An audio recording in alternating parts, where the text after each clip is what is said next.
Hi, welcome to the Freeman Conversations. I'm Fred Langido, the news editor of the Freeman. Today is July 1, 2018, and with us this afternoon are our officials from the Philippine National Police. They will join us in an hour of conversations regarding the PNP, the operations. We will talk about the accomplishments and the ongoing investigations of the PNP. Joining us this afternoon is Superintendent Janet Tractor, the Chief of the Provincial Investigation and Detective Management Branch. Welcome to the Freeman Conversation. Thank you, Sir Fred. Thank you for. And also with us is the spokesperson, the Chief Police Information of the Police Information Office of Police Regional Office 7, Superintendent Freeman Tolentine. Sir. Yes, sir. Good afternoon. Welcome to the Freeman Conversations. First up, how are you? Just okay. We're good. We're starting another month. Another first working day of the month, sir, July 2. So it will be another start of a new month again. So. Mm-hmm. Yes, I feel great because today is the kick-off ceremony of our PCR month in the region, and we had visitors from the Civil Service Commission. Mm-hmm. In fact, she graced our Monday flag raising ceremony this morning, and also we have new sets of officers newly assigned in the region.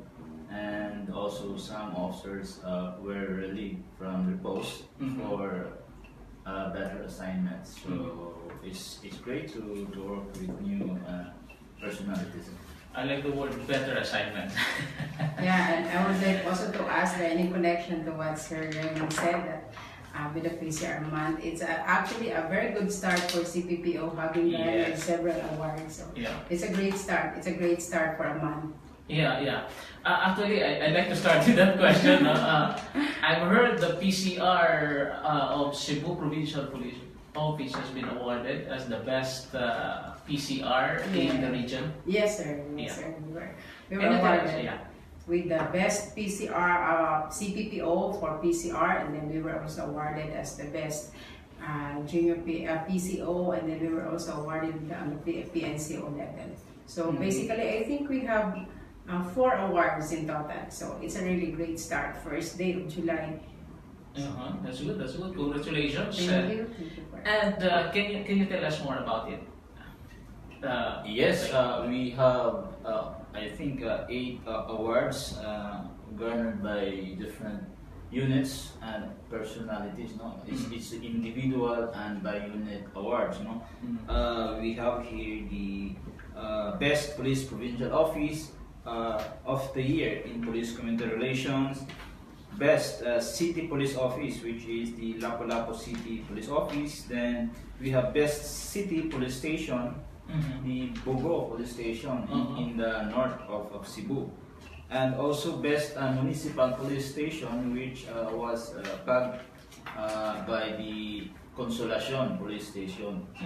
Also best Senior Police Commission Officer of the Year in Police Community Relations, Police Senior Superintendent Romel Cabagnot, the City Director of Lapu-Lapu City. And also the best Junior Police Commission Officer of the Year in PCR is no other than Police Chief Inspector Gerard Espilari of Consolacion.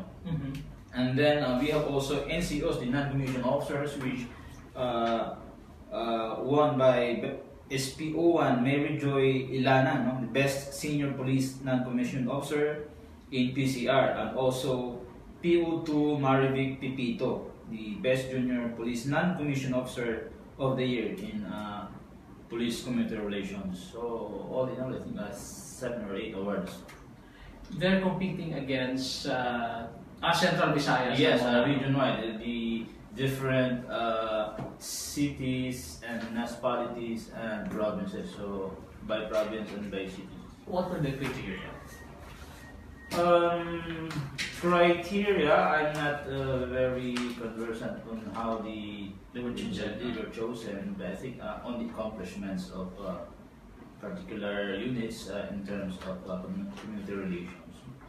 So I think more on engagement with the community, dealings, and also other recognitions recognized by local governments and provincial and city governments. So I think those are one of the criteria.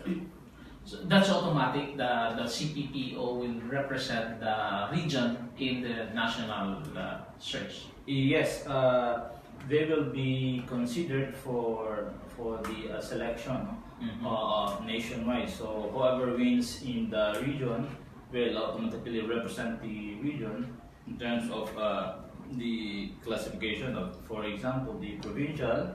If it is won by Cebu Provincial Police Office, then CPPO will represent the region. Okay.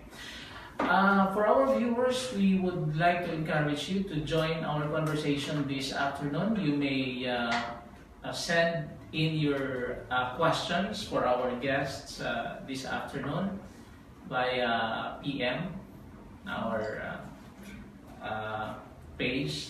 No, please do participate in our discussion this afternoon. We would gladly welcome your questions, and of course, our guests here would be very glad to answer your questions. And since our guest earlier mentioned about the relief, can you clarify for the benefit of our viewers, sir, what do you mean by relief? Well, relief, your designation in a particular assignment is terminated. So you don't have any more legal personality to continue work. Otherwise, there will be legal repercussions if you continue. So you have to vacate it, and wherever your next assignment will be, then you will have to report. Okay. The causes of relief, not necessarily because you have done something bad. No. Actually, it could be for your promotion, elevating to the next higher level, and other factors like you have been serving for 2 years or more, so you are already surpassed the time element needed for effective service. So you need to be transferred or reassigned. Yeah, just like this morning, we witnessed the turnover of command at the Cebu City Police Office. So Senior Superintendent Joel Turia was relieved from his post as city director. Where is he going? Well, the order is termination, and there is not yet another point of the assignment. So for the meantime, he will stay for a while here in the region, waiting orders. So he will be reassigned to? Yes, definitely he will be assigned to another assignment, so another post. But while waiting orders, he is temporarily within our RP hub. RP hub. But how long has he been in Cebu City? I think 2 years. 2 years or almost 2 years. The normal tour of duty of a police officer is 2 years. Yes, the logic behind is too much familiarity will lessen your effectiveness. No? So you will have to vacate. And then another reason for relief, some officers will reach the age of retirement. So whether you like it or not, then you have to relinquish. Okay. So Colonel Doria will be momentarily reassigned at regional office, waiting for his next assignment. Normally, I have been a member of the media for quite some time, and it has been an experience that when a police officer is relieved from his post without a permanent assignment, or without a new assignment, it gives us an impression that this police officer is maybe under investigation or is not, is not doing something good. No. In the case of Colonel Doria, this is not the case. Yes, definitely no, it doesn't follow. Because if you see the records of Colonel Doria, he has been a consistent awardee and he performed well in Cebu City. So if we say that he did not do things which would meet the standards, then it's the contrary. And if you don't have an assignment immediately after relief, then it could be the wisdom of the oversight committee in Camp Crame, because they are considering the designations and posts of city directors, provincial directors, and regional directors. So actually, for the moment now, the oversight committee is in charge in deliberating who is the best man to be assigned that post. So here in the region, we just wait for orders actually. That's why I asked that, because I'd like to be clarified that this is something, not political. The relief has something to do, nothing to do with politics. Nothing to do with politics. All right, that's clear. Now, let's go to the ongoing implementation of the PNP. In the, they call this as anti-tambay. How are we implementing this so far in the region? I think for CPPO, it's not really anti-tambay. They just have misquoted it maybe because of the stronghold, considering that it was from the president like that. So, but basically, it's not like that. We would just like to make it clear that it's not tambay per se. We are just implementing for CPP, I mean for the Cebu Police Provincial Office. In our case, I think that's the.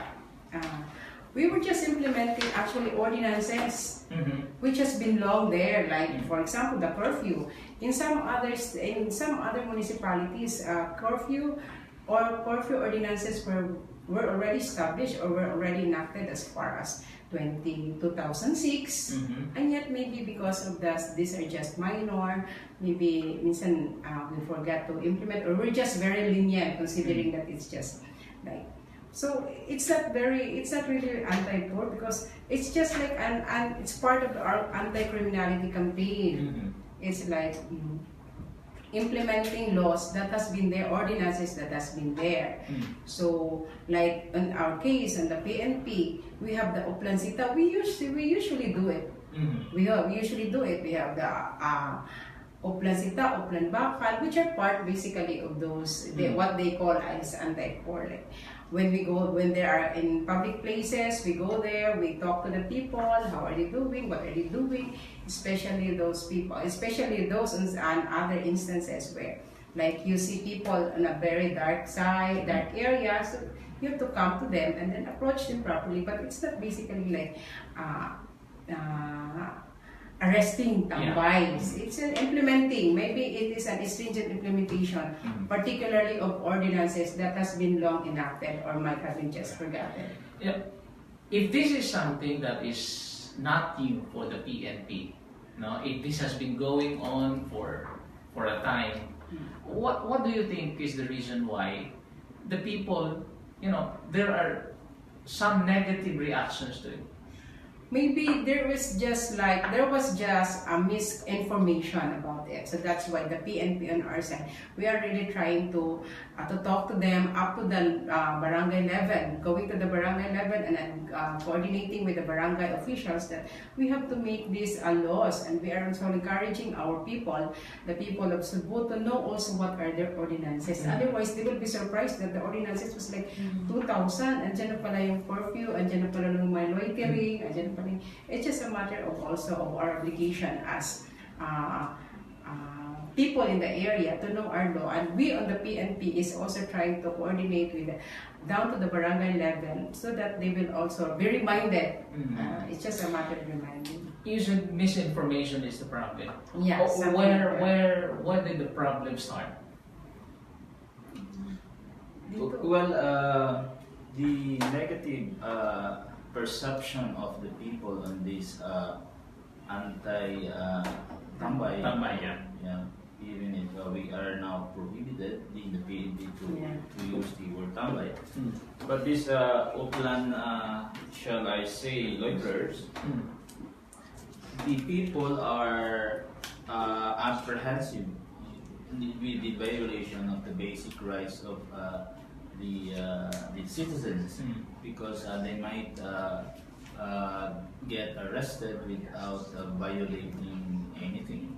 So that's the negative perception.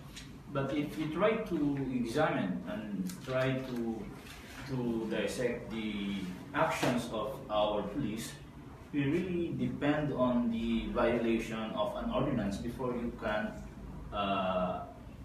arrest or invite him or her to the station. Without that violation, then I don't think so you will be arrested. So let's just say we focus now more on the local ordinances of a particular localities. You said that this is misinformation and the police are now prohibited to use the word tambay. So in lieu of that, how do you call the campaign now? It's basically anti-criminality campaign. It's anti-criminality campaign, anti-crime prevention campaigns of the PNP. I think, as you've said earlier, where the misinformation came in, I think it's just like some of the people, just some or a few of the people, because as we implemented the program or the anti-criminality or stringent implementation of it gained positive feedback actually from the people. Yeah, it gained positive feedback, positive support from the people in the ground. So there you can see that there were just some who were misinformed, and I think because it's just that they were taking the word, the word tambay itself as literally. Like when you just tambay lang ka diha, then you can be arrested. No, it doesn't. It's just like our anti-criminality campaign part of it. Yes, and even the public, some people will comment, bakit wala nang nagsisita dito? Bakit hindi kami dinadala ng police? So it's one way of positive feedback that it's not really that frightening for the police to sita the people out there. You think the higher ups, or shall I say, Malacanang or even the president has contributed to the the problem? Well, the president says whatever the president says, it's like to the police, it's like more, it becomes a law actually. So you will have to adjust and direct your strategies to meet the standards required by the president. So it's not surprising why our chief PNP initiated strategies to really meet the requirements by the president. So how is the campaign going on? Well, it's been effective. No? It's, on our perspective, the police perspective, we see it, we view it positively, and it gains positive impact to the people. Now, if you are going to talk about accomplishments, we have in Region 7 alone, we have the data, especially on drinking prohibited. So these are the individuals who were found drinking in prohibited places. 2,122 persons ay nasita. And out of this, there were 6 who were charged. With regard to the smoking ban, we have our data 1,100. So they were all nasita sila, but 1,046 were advised to go home. Nobody was charged with this smoking ban. And with regard to this half-naked in public places, mayroon tayong nasita na 1,174. But 1,114 out of 1,174, they were all advised to go home.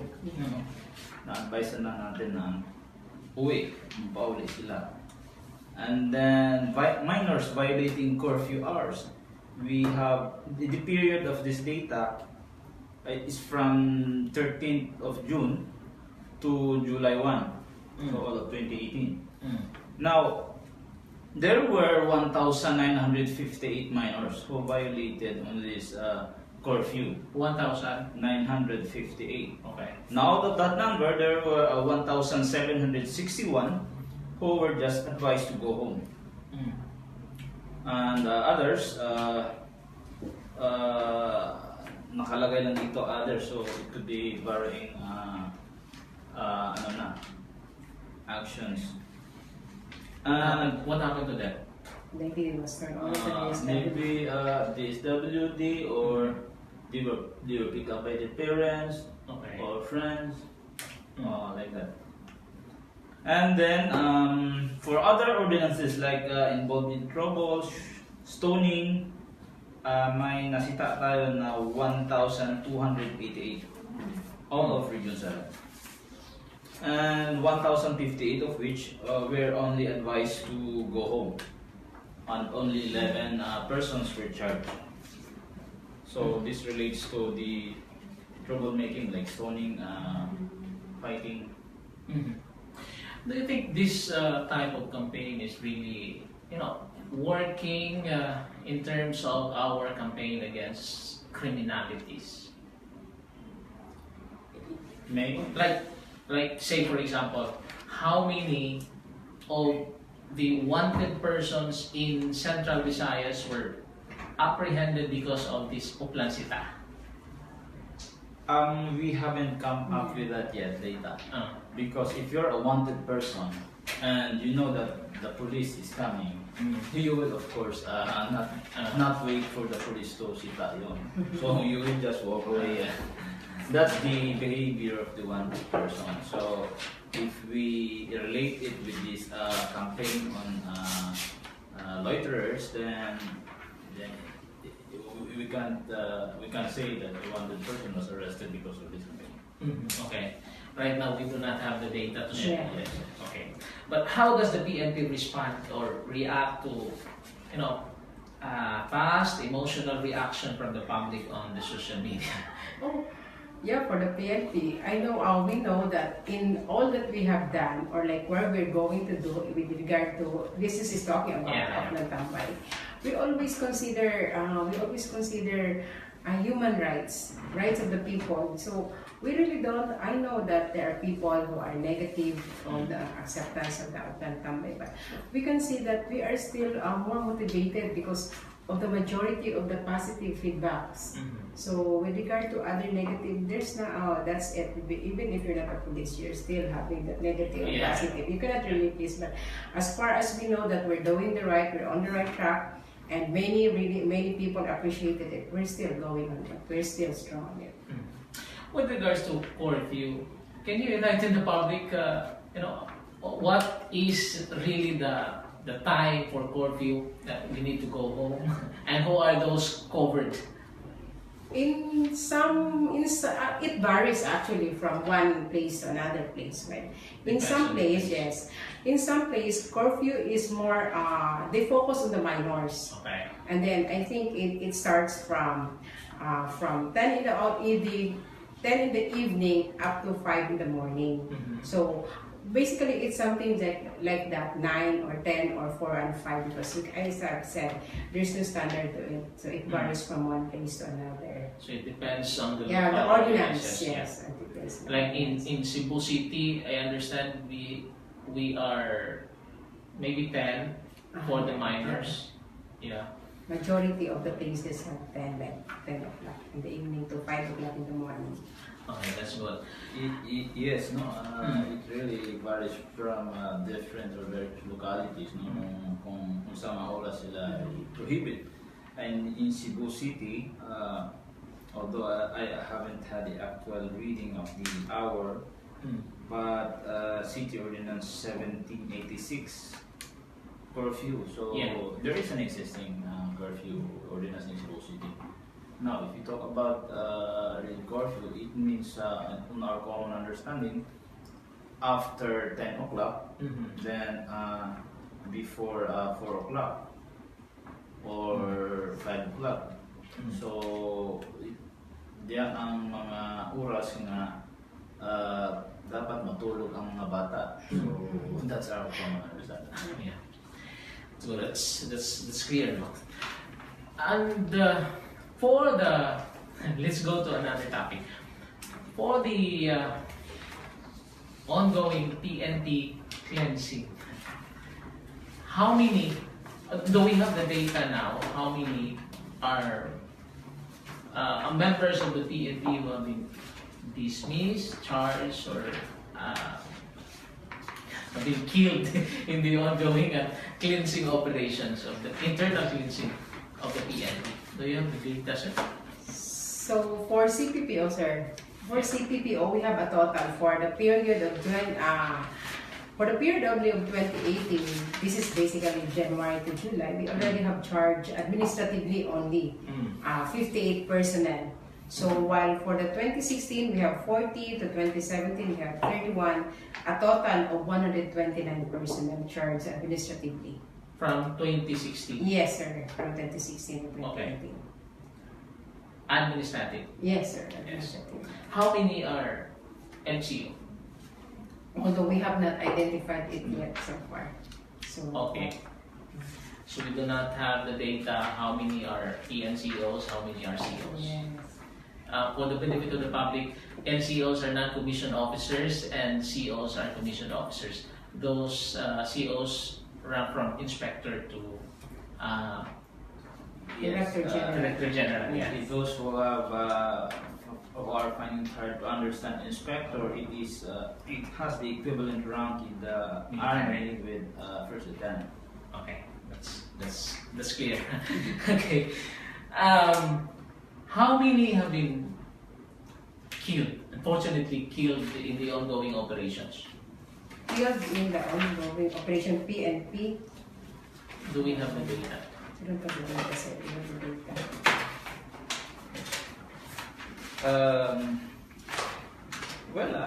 Very minimal for the year. So it's not really that. Yes. Really that Yes. plenty, you know.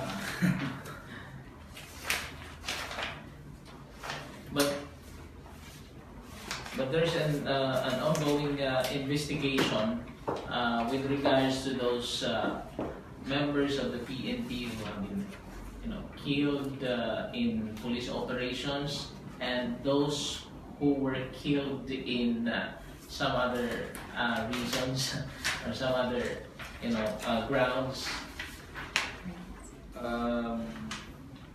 Less than 20 for we have here police operations 19 I think 19 police operations. 19 Incidents. incidents Those 19 incidents involving PNP, sir? yes, these are operations which I think Legitimate operations. So in these 19 legitimate operations, how many were killed?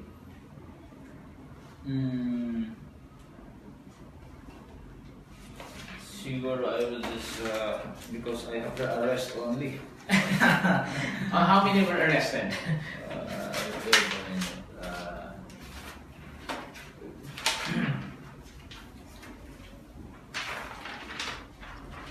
We're trying to get the data from the PNP so that the public would know.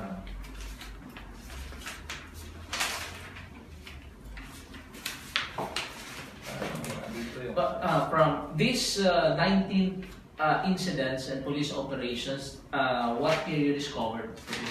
I think when we sir means like 1919 then, sir. It's And it's we not went- 19 incidents. What? 19. 19 operations, 19 19 incidents. operations. Uh, 19. Actually, this is the total of people who died in police operations. So December 5, when Tokang was came back to June 29. Mhm. So, but this record, wala dito ano eh, yung arrest dito. Ito. Ang nadala ko lang ngayon, yung arrest is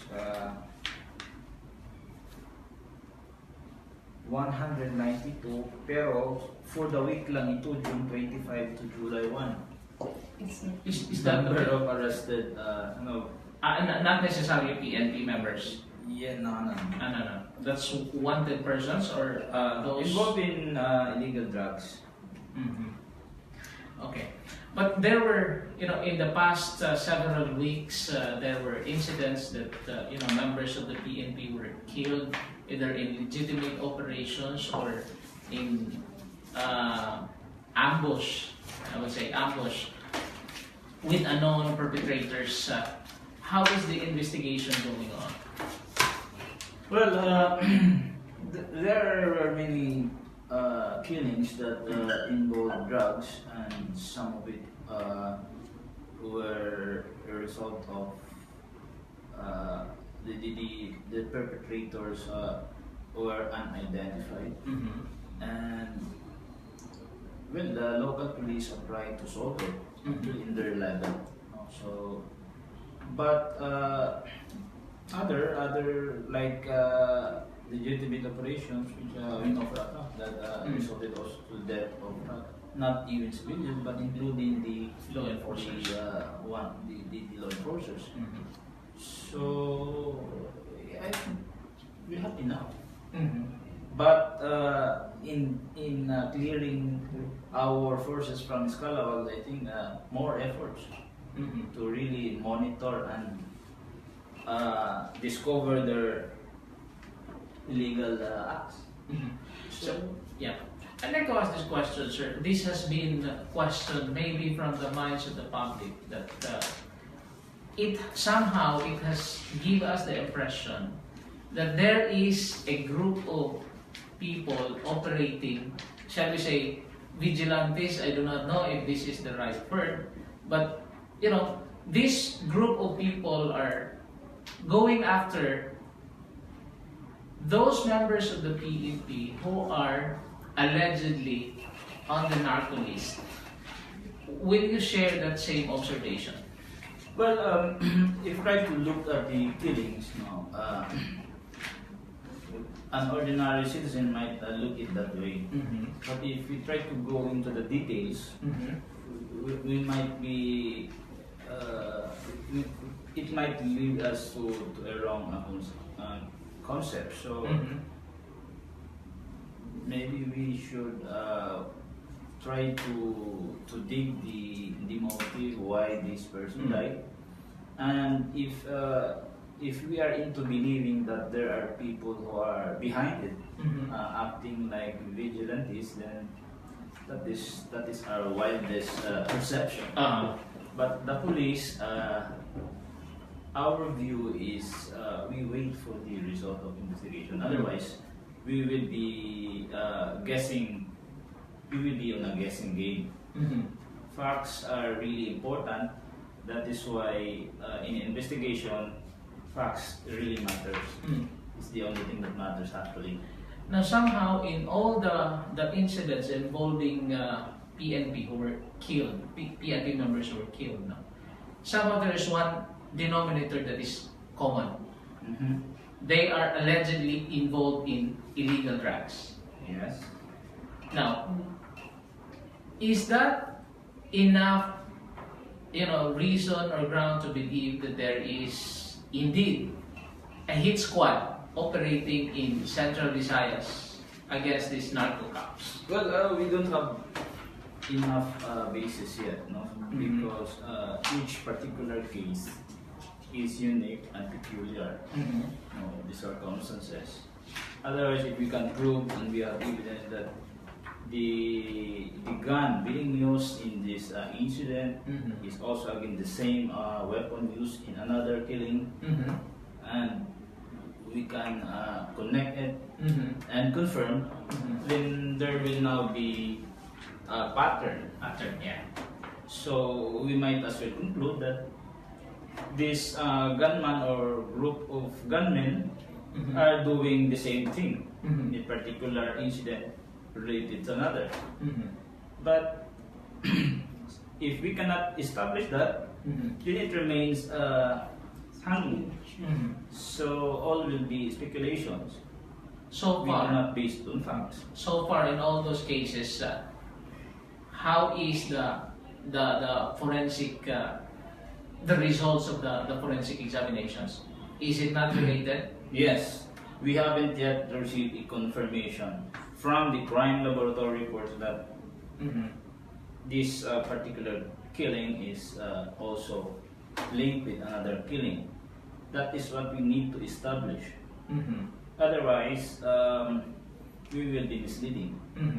In other words, in all those killings, the gun used by the perpetrators is not the same. Yeah, it's one instance of establishing the connection, Yeah. link. Now, that if we can prove that or we can present it, then this particular person or persons are responsible, then it's safe to conclude that they are existing as hit squads. So right now there is no basis to make that conclusion. Yes, precisely. That is why, on our perspective, we cannot recommend or give the presumption or idea to the public that there is this existing vigilante. If they are not if they are not members of the hit squad, then what are they? Well, some killings are established. The motive behind is personal grudge or other reasons. And if the investigation is not yet concluded, then I think we should Refrain from refrain making from conclusions. because it might influence the minds of the public that really there are groups doing these things. Fair enough. That's why I asked that question. I asked that question because I often heard this from the public that maybe there's a hit squad maybe operating in Central Visayas. That's why I want to hear it direct from you whether this impression from the public is true or not.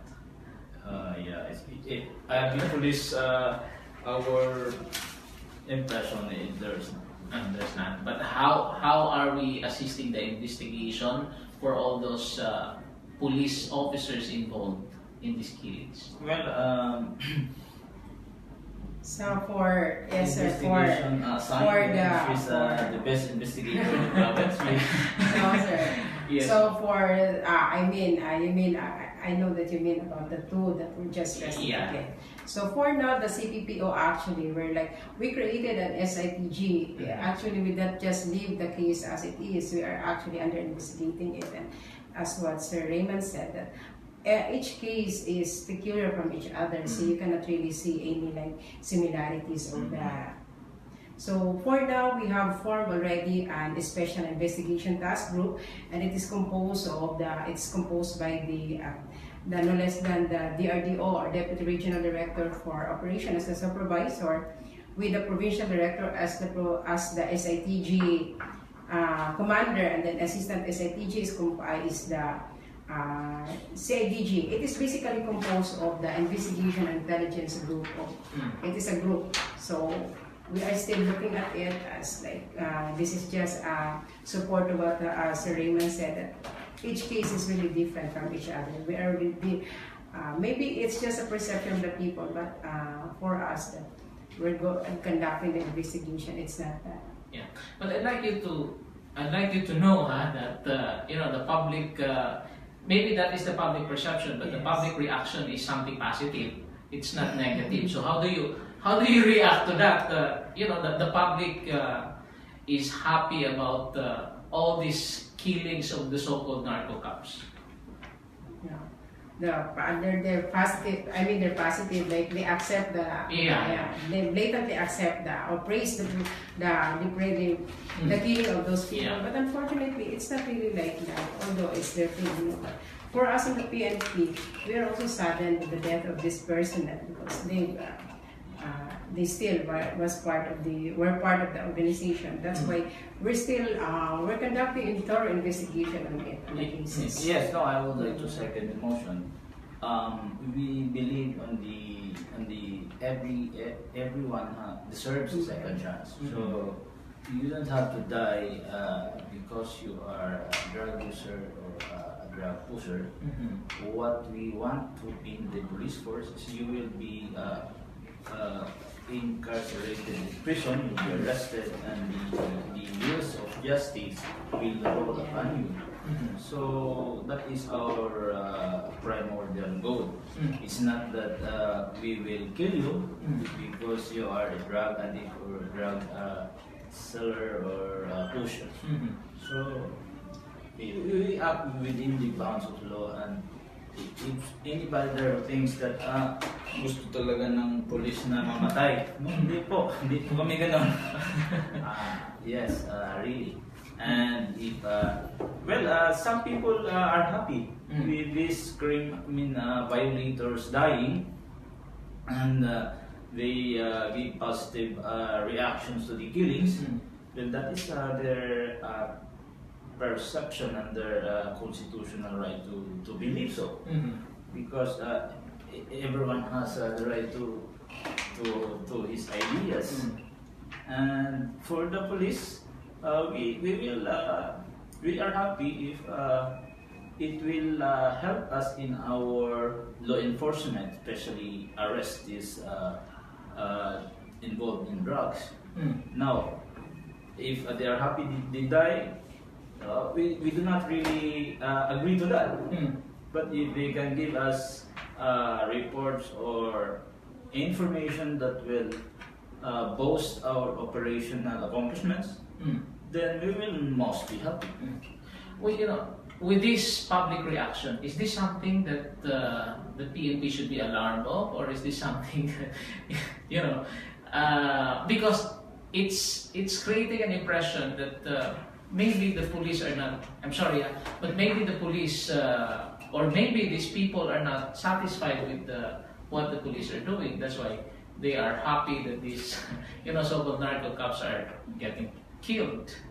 Actually, we're not surprised because we realized that if President Duterte was not elected, we would haven't realized that like grabe lang ang droga. So all of a sudden, if somebody or other president won that election, then where are we?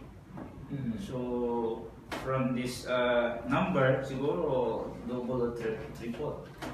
So that's why if drug personalities die, then we're not much surprised about it. And with so many operations we conducted, even resulting to the neutralization of these illegal drug personalities, still many people engage in drugs. So that means to say that even what we have done, the interest, the persistence to go into illegal drug is still there. That is what we are really after for, na dapat mawala yan. So unless and until wala nang mag-persist na would go into drugs, then that's the time apparently we will be surprised kung mayroong mamatay. But have we really verified that those PNP personnel involved or those who were killed are really involved in illegal drugs? Meaning, are they in your list of narco cops? It doesn't follow that you are in the list. It's not necessary that you are in the PRRT list or the narco list. As long as it will be established that you are into it, because an operation will not be launched against you without this confirmation and validation. So if an operation is conducted against you, you are being subjected, then twice or thrice validation will be conducted. That's why we are very confident and positive that we are into it if an operation is launched against you. How many are still in the list that that are still active as PNP members right now? The list is something like in the police language. It is only limited to the intelligence people. Yes. And we call it the compartmentalized. So if you do not have the need to know, you will not be told, you will not be given the information. That's why the list, hindi namin Okay. Even me, the information officer, hindi ko kapa yung yes, the intelligence report because it's operational matters. But there are a number. There are still. Yes, under monitor. Under monitor, yeah. The most recent incident involving a member of the PNP is that of SPO1, known as Nupit. I understand it was a joint operation of the National Bureau of Investigation and the Regional Intelligence Division. Was he really, this one, was he on the list? Nupit. No list was revealed to me, or I don't know. I don't know about the list. So was it verified that he was?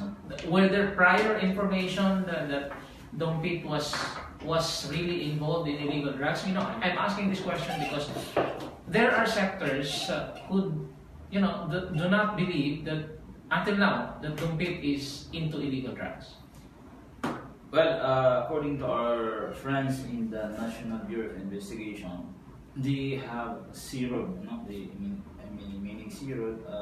The validation is very high in terms of involvement. But although Dompit was not into selling, he was just having a downline. That's the validated report.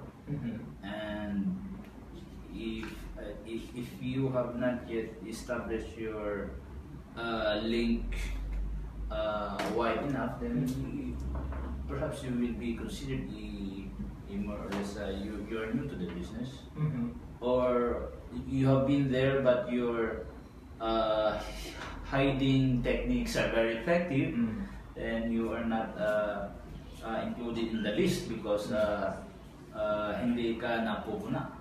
So it could be that way. So probably Dompit was new in the business. Probably.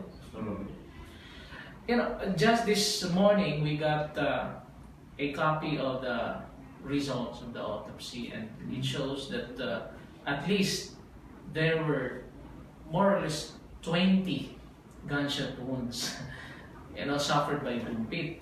With that number of gunshot wounds, being an officer of the PNP, do you consider that as an overkill, sir?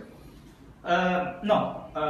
One is because when you are on actual combat, you cannot verify tinatamaan ba yung tao. Okay. Kaya in the pulse of self-preservation and ensuring that somebody is neutralized, you talagang titira ka.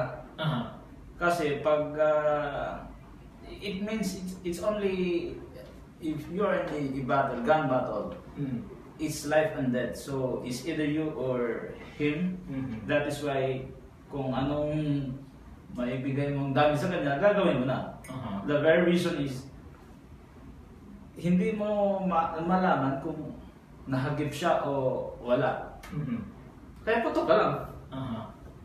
So there's no such thing Yeah. as overkill in an encounter. I believe so because except if that's very near Aha. na siguro mga 3 lipa, 4, Mm. kitang-kita mo. Pak, tama na yung isa, dalawa. Mm. But if yung engagement niya ay medyo malayo, Yeah. hindi mo alam kung tinatamaan ba yung tao. Mhm. Ay, it's really debatable kung sa tingin ng iba, ano yan, overkill. Mhm. But if I were in the shoes of the operators, I think I will still do the same Mm. to really ensure. Kasi hindi ko alam kung tinatamaan ba yun. Yeah. To me, may concern na lang yan. Mm. Now, according to the autopsy, the trajectory of the bullets were going downwards. What does that suggest for you as a law enforcer? Does that suggest a possible surrender? It depends on the situation. Mm-hmm. Because if your target is on prone position, Mm-hmm. your trajectory will also be going downward. Okay. If she's on the standing position, then at your level up. If Mhm. you're trying to make a headshot. Mm-hmm. But kung naka-prone siya, of course, ang tama ng bala mo, downward din. Downward now. I'm asking this question because there were already a lot of reactions in the social media that it's an overkill. How would the police explain the number of gunshot wounds suffered by Dumpit? He was alone, and then there were a lot of Yeah, it's very hard to explain really if maraming tama, no? It's quite we recognize that na mahirap explain, but if you're in the situation considering that the subject is a sharpshooter, a policeman, siguro baka 5 magasin pa yung paputok mo sa kaba. Sa kabalo na. Kasi walang magagaling na pag nasa actual ka na. correct. Lahat ng operatives dyan, abot tenga yung kaba niyan. Mm-mm. Kasi it's either you or him. Mm. Agree. That's a very fair observation. Everyone knows na Yes. Dumpit is has the reputation of being a marksman. Yes, Yeah. that's one fact. Yeah, that could be one of the factors why he got that. He got that really plenty of gunshot wounds now. And this one, the family of the late SPO1 Dumpit is asking that he be honored for having served the PNP for the past several years.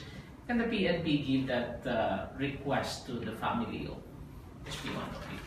Actually, sir, the decision maker, the decision maker of the police in the region is of course the regional director. We are just kung ano yung isip niya, order na pamahagi namin, di ba? According to our regional director, no honors.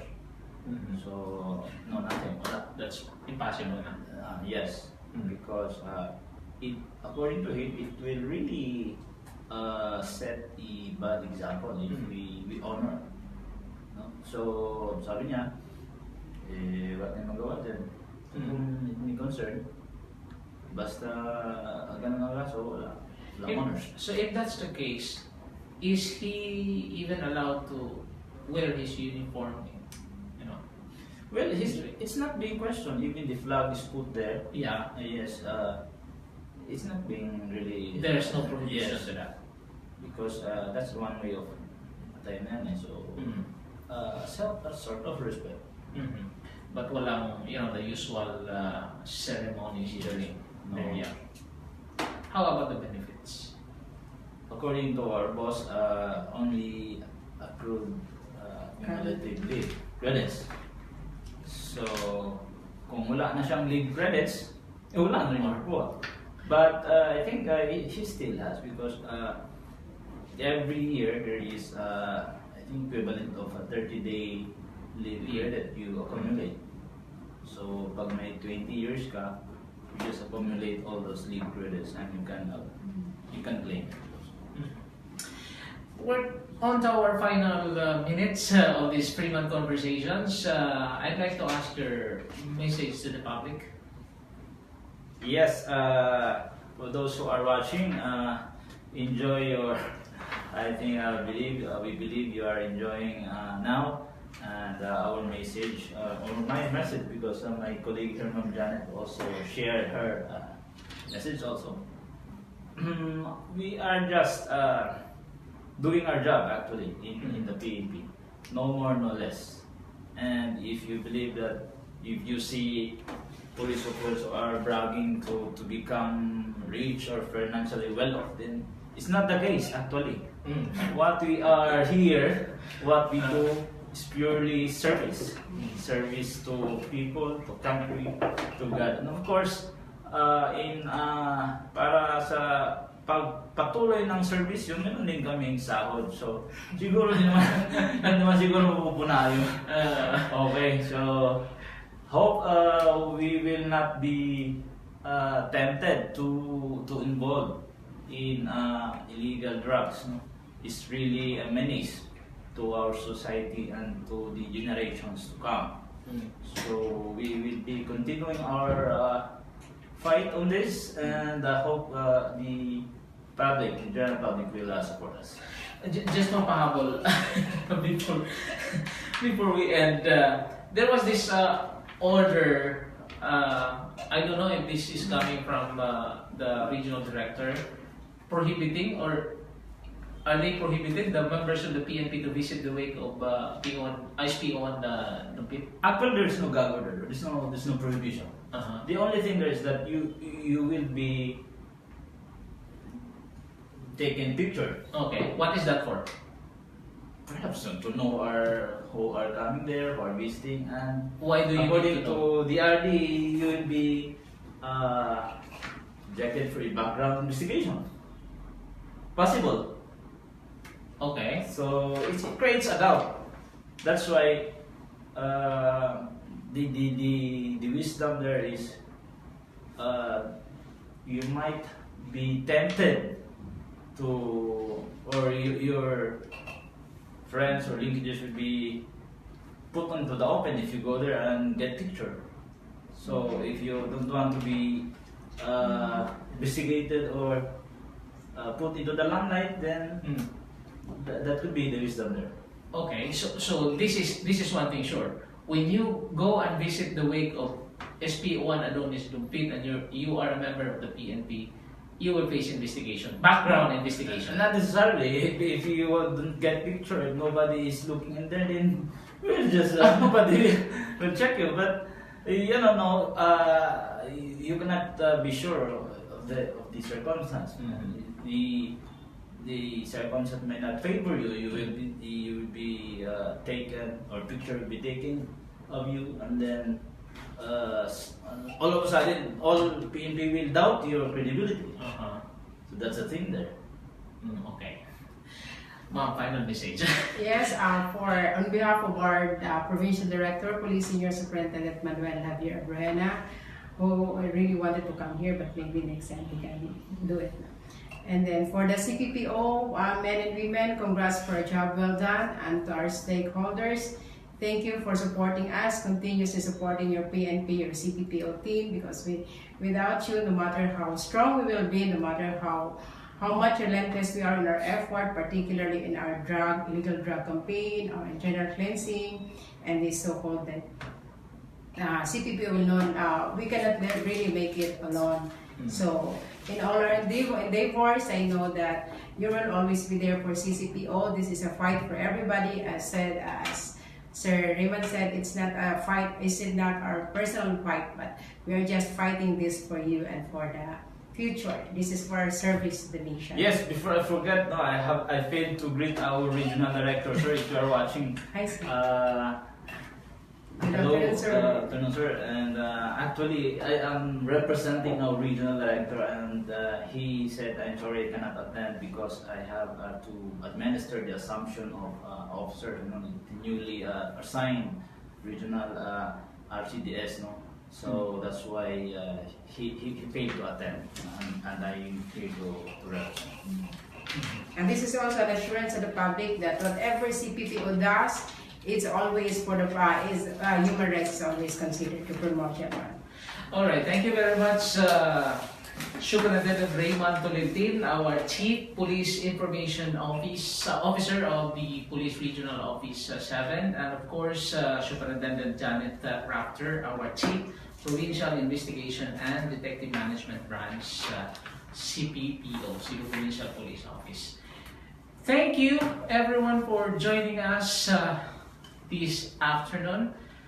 We invite you to join us again in the next episode of the Freeman Conversation. This has been Fred Langido, your news editor. Good afternoon.